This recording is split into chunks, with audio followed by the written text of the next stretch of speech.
Hello out there in economics online land. Professor Chick Kelly here with another economics perspective video to our collection of lessons designed to explain the important thinking like an economist and understanding the economics perspective. The purpose of this particular video in this series is to define and explain the 8 economic goals. Every nation, every country on earth has 8 economic goals. Now, here is the problem with the economic goals of a country or nation. Some of these goals are complementary and some of them are contradictory. In other words, we can't simultaneously attempt to achieve all 8 goals. Therefore, just like the heart and soul of our economic thinking, there must be trade-offs. So let's talk about the 8 economic goals. It's also a good opportunity to introduce some terms related to macroeconomics and some measurement data tools that economists use that economic students should start to become familiar with. So the first goal of any economy is economic growth. Remember, economics is all about doing the best with the least, the most efficient use of society's scarce or limited resources. So if land, capital, and labor are scarce relative to human wants and desires and needs, it makes sense that we should produce the most goods and services as possible. And it would be better if in the future we can actually produce more than we did this year. So economic growth simply means that the economy produces more output, more goods and services this year than it did last year. Now, how is that achievable? How is that possible? Eventually, society can either get more or better resources. So number one, some type of increase in the quantity or quality of resources. Or two, an improvement in technology, which leads to productivity growth. So technology is the driving force behind economic growth. Now, in economic terms, this goal, economic growth, is vitally important because it reduces the burden of scarcity. It reduces the burden of scarcity. An economy which is growing actually improves the standard of living for the citizens living in that country, that nation. So, how do we measure economic output, economic production for a country? The statistic that you will become familiar with is GDP, gross domestic product. We'll spend a great deal of time examining how GDP is measured and what goes into the measurement tool and what's counted, what's not counted, and GDP over time. But for now, 2019, the United States produced $21.43 trillion worth of goods and services. That's T with a trillion with a T. $21.43 trillion worth of economic output. So the goal then is to grow the economy going into the future. What's the reasonable expectation for economic growth? 2.5 to 3% is the ideal rate of economic growth for our nation. So if we're growing the economy at 2.5 to 3%, that's excellent. Right? That's an achievable and desirable economic rate of growth for our country. Unfortunately, 2020 has been a year plagued with problems. The pandemic has thrown a wrench into the entire global supply chain and economic system. Therefore, we're going to have what's called economic contraction or a recession in 2020. Economic output for 2020 will actually be less than it was for 2019. This happens over the course of economic history where some years we have an economy that actually falters. But in the long run, economic growth is not only a goal, it's an achievable reality. All right, the second goal, full employment. You may have heard of the unemployment rate. Now, the unemployment rate measures what? We take the U.S. population and we divide it between those people in the labor force and those people not in the labor force. So, for instance, 16 and under, kids not in the labor force. 65 and older, not in the labor force. Now, I know that some older people do work and some younger people work. We're talking in general here. We talk about generalizations. The labor force is made up of two groups of people: anybody with a job plus anyone actively seeking employment, right? So the unemployment rate is a measure of what percentage of people are looking for work relative to the entire labor force. Since 1950, the average unemployment rate in the United States on an annualized basis is roughly 5%, somewhere in that neighborhood. And that's actually a reasonable goal for unemployment. Milton Friedman, famous economist, coined the term full employment, and he actually pointed out that 0% unemployment is not only unachievable, it's actually undesirable. And we'll talk about why that's the case in much more detail when we cover unemployment to a greater extent later in the course. But this makes sense that we want to provide occupational opportunities for every American who's ready, willing, and able to join the labor force, right? All right, economic efficiency. If we have limited or scarce resources, then obviously we should operate with maximum efficiency. If resources are scarce relative to human wants, we should operate with the most efficient use of our scarce economic resources. In the next lecture portion of our class, we will cover an important model called the production possibilities model. We will go into much more detail about economic efficiency. We'll talk about full employment, productive efficiency, and allocative efficiency as the three types of efficiency. So we will revisit economic efficiency and the importance of this principle in the very near future in this course. All right. So far, economic growth, full employment, economic efficiency, all of these goals are compatible. All right? There's no trade-offs with those goals. Same with our next goal here, price level stability. You may have heard of a term called inflation. Inflation is a measure of how much the price of goods and services or resources is increasing in the economy. The most widely used statistic to measure changes in the average price level in the economy is referred to as the CPI, Consumer Price Index. It is a market basket of 300 goods and services purchased by the typical urban consumer. It's basically the stuff we got to buy: food, energy, clothing, entertainment, education, right? Housing, right? So the BEA, Bureau of Economic Analysis, they track the price of goods and services and determine what's going on with the average price level in the economy. What's a reasonable expectation or goal for a change in price level? We know that goods and services and resources go up in price over time. 2% is a reasonable level of inflation. The reason why we want goods and services and resources, reason why we want price level to be increasing at roughly 2%, it's actually the byproduct of a healthy economy. So a tepid, measured amount of inflation is actually desirable. Anything more than that could be a problem, because if prices are going up faster than people's wages, people are actually made worse off. So for instance, if inflation was 5% and on average people only received a 2.5% raise, right, the money they receive from working, the income they receive from working, would not be keeping pace with the increase in price of goods and services. Interestingly enough, a decrease in the general price level, known as deflation, is more of a worry to an economist. It's something that plagued the economy during the Great Depression. So economic growth, full employment, economic efficiency, price level stability, all compatible. Our next goal, economic freedom.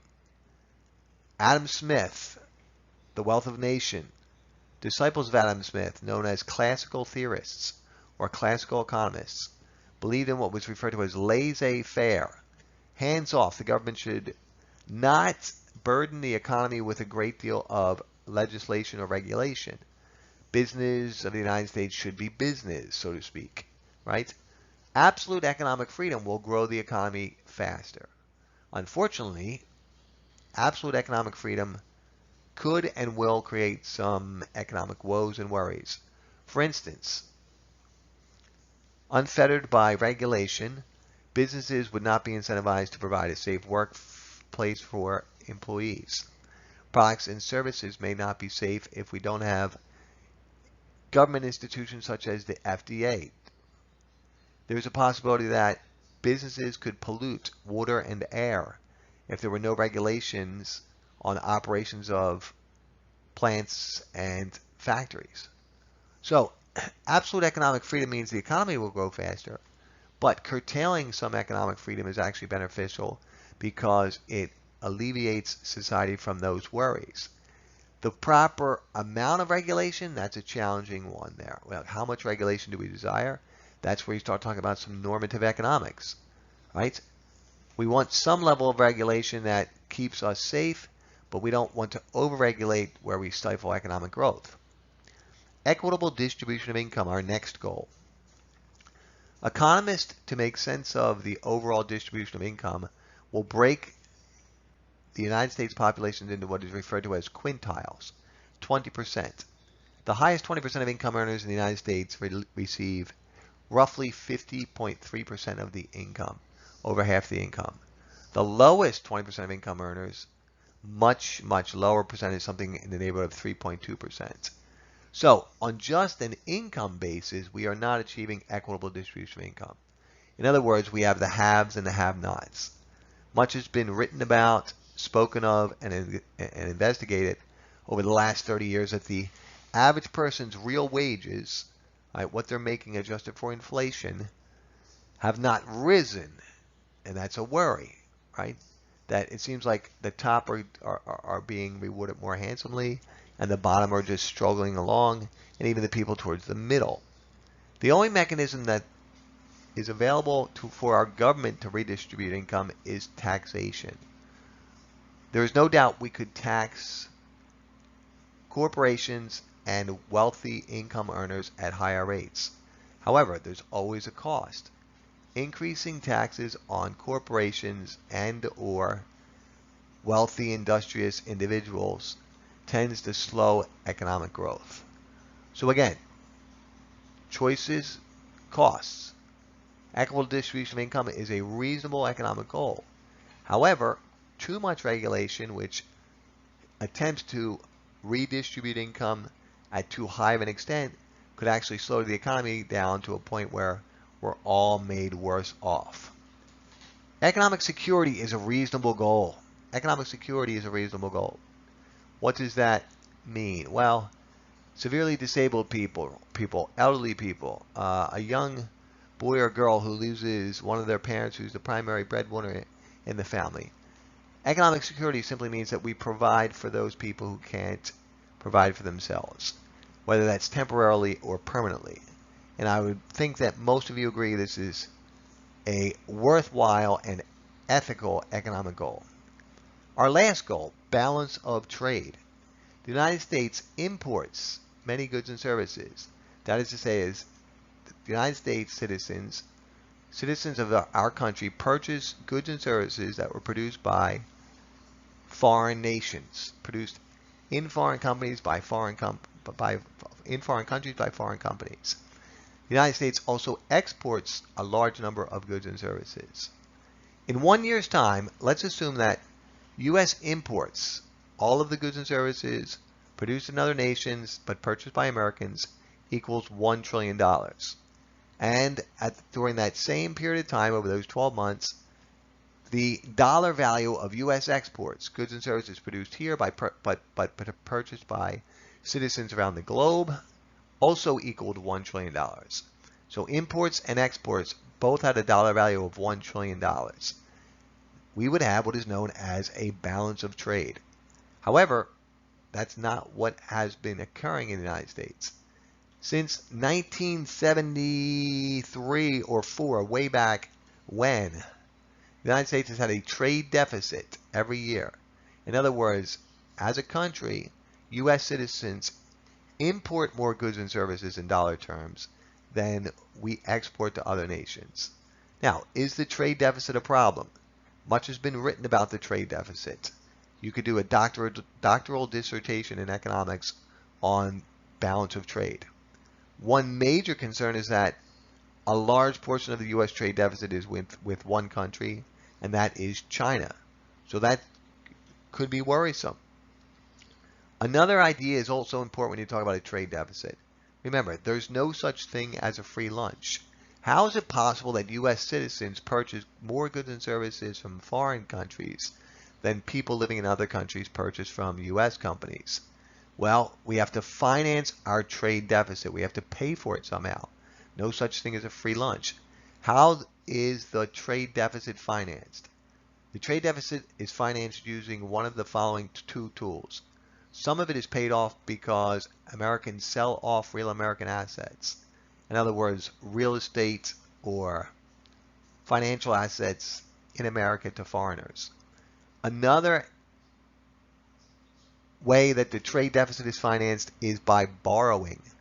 The United States is the world's largest debtor nation, D-E-B-T-O-R, debtor nation. So to finance the trade deficit, Americans borrow lots of money from foreign nations, right? Not necessarily foreign government, foreign producers of goods and services. So it's a good question. Is that a problem? Well, in a way, you can think of it like this. If you were a bank, who would you be willing to lend money to? Most likely you would lend money to your most credit-worthy customers. So in many ways, the trade deficit is a badge of honor that the United States is in a superior economic situation that other countries are willing to lend us money and let us borrow to finance the trade deficit.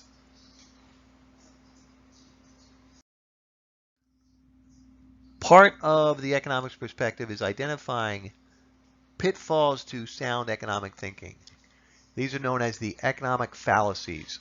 Generally speaking, there are three categories of economic fallacies: the fallacy of composition, the post hoc fallacy, and correlation versus causation. Let's tackle each one of these individually. Fallacy of composition. What is good for the individual is good for the group as a whole. Remember, these are fallacies. This is not necessarily true. What is good for the individual is not necessarily good for the group as a whole. Classic example of this fallacy. One farmer has a spectacular growing season. Let's assume that the farmer is growing blueberries and that the farmer has more blueberries to harvest than any previous year the farmer has owned the property. Going to market, the farmer believes that they're going to make a killing, a crusher, right? They have all these beautiful blueberries to sell. So it was good for one individual. Unfortunately, when that farmer attends market, they realize every other farmer had a similar experience this growing season. The weather was perfect and it wasn't too hot. Everything just worked out wonderfully. So in agricultural terms, that's called a bumper crop. When a producer of agricultural output has a tremendous growing year, right? So one farmer had a bumper crop doesn't mean it's good for the group as a whole, because what happens is supply grows so fast and there's so much to be sold that the price actually declines. So what was good for one individual was actually bad for the group as a whole. Second fallacy, post hoc fallacy. In philosophy, this is formally called post hoc ergo propter hoc. Event A precedes event B, therefore event A caused event B. This is not necessarily true. Let's use a practical example to explain what this fallacy is explaining and pointing out. All right. So rooster crows every morning 5:45 a.m. and sun rises at 6. Right.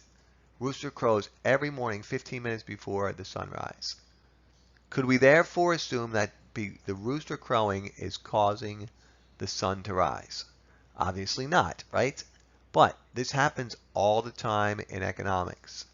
You have to watch for this when you listen to businessmen and women and politicians. For instance, a politician may take office and say, our administration passed the massive tax cuts, and 2 months later, the economy grew faster than it had at any point over the previous 8 years. Well, although that statement might be true, that the economy did grow faster during the time period claimed, it's not necessarily true that the tax cut caused the exponential growth in economic output. So for instance, maybe the economy was already on the verge of quickening, picking up pace, and the tax cut just simply had the timing of preceding this increase in economic output. So just because event A precedes event B doesn't mean A caused B. All right, correlation versus causation. Correlation versus causation, right? This is the idea that anecdotal evidence can be used to support some reasoning behind what happened. So for instance, one could argue that because individuals who hold a college degree have on average twice the income and wealth creation as people with just a high school diploma, that somehow the college degree is the reason why these individuals are in a better financial position, right? However, it could simply be that people who attend college have been provided with better opportunities for success their entire lives. Maybe they come from a good family structure. Maybe it is that they're just more intelligent to begin with. Maybe that they're more creative. It could have nothing to do with the college education. Now, a real life example of correlation versus causation. George Bush the first, and then Bill Clinton, and then George Bush the son, and then Barack Obama, all advocates of this idea that if someone owns a home, they're in a better financial position and they're in a better economic scenario. Because we looked at data, and the data suggests that people that own homes stay in jobs longer, stay married longer, have better educational success, climb the corporate ladder faster. All of these variables seem to suggest that there was a correlation between home ownership and the causation of their economic and financial achievement. So the government took measures to increase home ownership among a greater portion of the United States.